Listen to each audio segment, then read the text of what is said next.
आईने हिंदी के एक नए एपिसोड में आपका स्वागत है, जहां आपके लिए लेकर के आते हैं इंडियन डिफेंस की टॉप अपडेट्स को। और आज के अपने इस वीडियो में हम बात करेंगे कि क्या सऊदी अरेबिया के द्वारा कल्याणी ग्रुप के द्वारा बनाई गई हॉविट्जर को खरीदा गया है, क्योंकि कुछ मीडिया रिपोर्ट्स ऐसी सरफेस हुई हैं जो इस तरफ इशारा कर रही हैं कि कल्याणी ग्रुप ने सऊदी अरेबिया के साथ हॉविट्जर को लेकर के एक बड़ी डील साइन करी है। तो आइए आज के अपने इस वीडियो में हम इसी विषय पर बात करते हैं। दोस्तों, अगर हम इंडियन आर्म फोर्सेस की बात करें तो ये कहानी काफ़ी लंबी है, क्योंकि भारत को आज से कुछ वर्ष पहले तक रक्षा आयातक के तौर पर जाना जाता था, क्योंकि भारत अलग अलग वेपन्स को, सेंसर्स को, असॉल्ट राइफल्स को या फिर फाइटर जेट या फिर हेलीकॉप्टर्स को आमतौर पे इंपोर्ट ही करता रहा था। लेकिन भारत की ये जो छवि है ये गत कुछ वर्षों में बदलनी शुरू हुई है, और इसका श्रेय जाता है भारत के आत्मनिर्भर भारत इनिशिएटिव को, जहां पर अधिकतर जो हथियार हैं उनका निर्माण अब भारत में ही हो रहा है।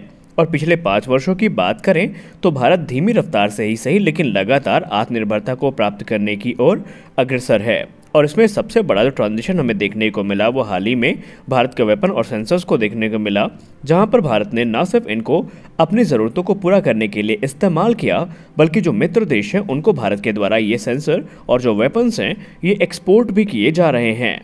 अगर हम वित्तीय वर्ष 2017 की बात करें तो वित्तीय वर्ष 2017 में भारत का जो डिफेंस एक्सपोर्ट था वो 4,682 करोड़ रुपए का था, जो कि वित्तीय वर्ष 2022 तक 15,920 करोड़ रुपए तक पहुंच चुका है। यानी ये जो अमाउंट है ये कई गुना ज़्यादा बढ़ चुका है, और अनुमान है कि वर्ष 2026 तक भारत का जो डिफेंस एक्सपोर्ट होगा इक्विपमेंट्स का वो 40,000 करोड़ रुपए के आंकड़े को टच कर लेगा। इस चीज़ की पूरी संभावना है, क्योंकि भारत अब हर क्षेत्र में न सिर्फ उन्नत सिस्टम्स को विकसित कर रहा है, बल्कि भारत की क्वालिटी जो है वो भी काफ़ी इम्प्रेसिव है। और यही कारण है कि आज दुनिया के तमाम देश भारत के रक्षा उपकरणों को लेकर के इंटरेस्टेड प्रतीत होते हैं। सबसे बड़ी हाईलाइट जो भारत के डिफेंस एक्सपोर्ट की रही हैं उनमें जो मेन सिस्टम्स हैं उसमें सबसे पहला नाम आता है एडवांस लाइट हेलीकॉप्टर्स का, फिर डॉर्नियर 228 एयरक्राफ्ट, 155 mm की एडवांस टोर्ड आर्टिलरी गन सिस्टम, फिर ब्रह्मोस मिसाइल, आकाश मिसाइल सिस्टम, रेडार्स,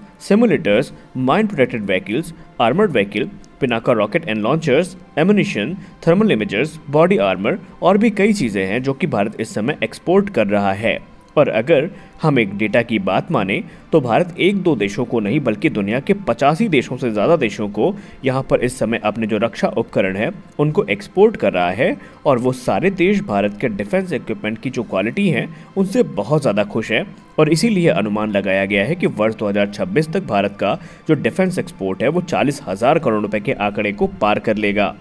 अगर हम पिछले वर्ष की ही बात करें तो 2 बहुत बड़ी डिफेंस डील हुई थी जिन्होंने सबका ध्यान अपनी ओर आकर्षित करवाया था, जिसमें से पहली डील थी फिलीपींस के साथ, जहां पर फिलीपींस के द्वारा ब्रह्मोस सुपरसोनिक क्रूज मिसाइल की 3 बैटरीज का ऑर्डर दिया गया था, जिनकी लागत $375 मिलियन की थी। इसके अलावा दूसरी जो डील साइन करी गई थी वो अर्मेनिया के साथ करी गई थी, लेकिन उस समय ये क्लियर नहीं था कि वो कौन सा सिस्टम था जो अर्मेनिया ने खरीदा है। लेकिन अब ये क्लियर हो चुका है कि कल्याणी स्ट्रेटेजिक सिस्टम के द्वारा 155 mm की जो आर्टिलरी गन है इनका ऑर्डर प्लेस किया गया था, जो कि $155.5 मिलियन की लागत में था। यानी लास्ट ईयर की अगर आप इन दोनों बड़ी डिफेंस डील को देखें तो ये काफ़ी बहुत बड़ी डिफेंस डील है, और आने वाले समय में ये उम्मीद है कि जो एडिशनल ऑर्डर्स हैं इन सिस्टम्स के वो भी प्लेस किए जाएंगे। अब सबसे बड़ा सवाल कि क्या वाकई अर्मेनिया ने AT-AGS को खरीदा है? तो दोस्तों, अगर हम 155 mm आर्टिलरी गन की बात करें जो कि कल्याणी सिस्टम के द्वारा सप्लाई करी जानी है, तो वो AT-AGS ही होने वाली है जो कि अर्मेनिया के लिए हैं, जो कि अभी तक इंडियन मिनिस्टर ऑफ डिफेंस के द्वारा डायरेक्टली तो कंफर्म नहीं करी गई हैं, लेकिन यहाँ पर कई अलग अलग सोर्सेज हैं जिन्होंने ये कंफर्म कर दिया है कि भारत के द्वारा जो AT-AGS की डील है वो साइन करी गई है। और ये जो डील है ये $155.5 मिलियन की है, यानी अप्रॉक्सीमेटली 1,265 करोड़ रुपए की। अगर हम AT-AGS यानी एडवांस टोर्ड आर्टिलरी गन सिस्टम के आर्मामेंट सिस्टम की बात करें तो इसमें 52 कैलिबर की गन बैरल होती है जो कि ब्रीच मैकेनिज्म के साथ होती है। इसके अलावा इसमें मजल ब्रेक और रिकॉइल सिस्टम भी होता है, जो कि 155 mm के जो एमुनिशंस हैं इनको फायर करने के लिए कैपेबल है। अगर हम AT-AGS की बात करें तो ये सिर्फ एक आर्टिलरी गन नहीं है, बल्कि इसे दुनिया की बेस्ट आर्टिलरी गन सिस्टम में गिना जाता है, जो कि अनमैच्ड फायर पावर के साथ में आती है। ATAGS की जो क्लेम्ड रेंज है वो 48 किलोमीटर की है, जो कि ना सिर्फ दुनिया के दूसरे आर्टिलरी गन सिस्टम की तुलना में ज़्यादा है,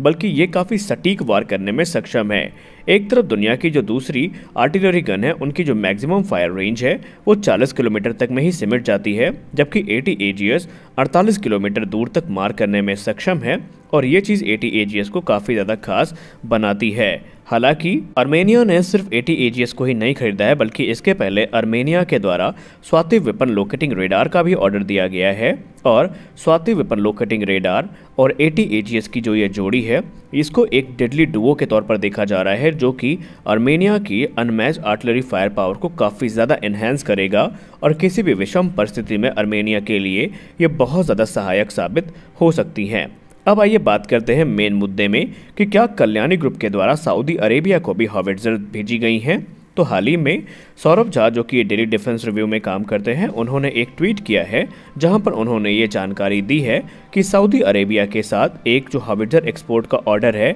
वो प्लेस किया गया है। आपको हम बताना चाहेंगे कि वर्ष 2020 में कल्याणी ग्रुप ने भारत 52 जो कि 155 mm और 52 कैलिबर की टोड आर्टिलरी गन है और करुणा V2 जो कि 105 mm की गन है, जो कि एक लाइट व्हीकल पर माउंट करी गई है, उसको ट्रायल के लिए भेजा था। लेकिन अभी तक ये क्लियर नहीं हो पाया है कि कौन सी हॉविट्जर को सेलेक्ट किया गया है और माना जा रहा है कि आने वाले समय में ये जो रिपोर्ट है ये और भी ज़्यादा क्लियर हो जाएगी कि सऊदी अरेबिया ने एग्जैक्टली किस गन को सेलेक्ट किया है। क्या वो लाइट गन सेलेक्ट कर चुके हैं या फिर उनके द्वारा जो 155 mm और 52 कैलिबर की गन है वो सेलेक्ट करी गई है। तो कई सारे सवाल हैं जिनके जवाब आने वाले वक्त में हमको मिलेंगे, लेकिन अगर ऐसा होता है तो निसंदेह ये काफ़ी अच्छी खबर होने वाली है, क्योंकि ये भारत के डिफेंस एक्सपोर्ट को बहुत बड़ा बूस्ट देगी। इसके अलावा भारत ने अपने डिफेंस एक्सपोर्ट को आगे बढ़ाने का और भी दूसरा फैसला किया है, जहां पर बहुत सारे देशों के लिए जो लाइन ऑफ क्रेडिट है उसको भी इन्हेंस किया जा रहा है ताकि वो ईजिली भारत के रक्षा उपकरणों को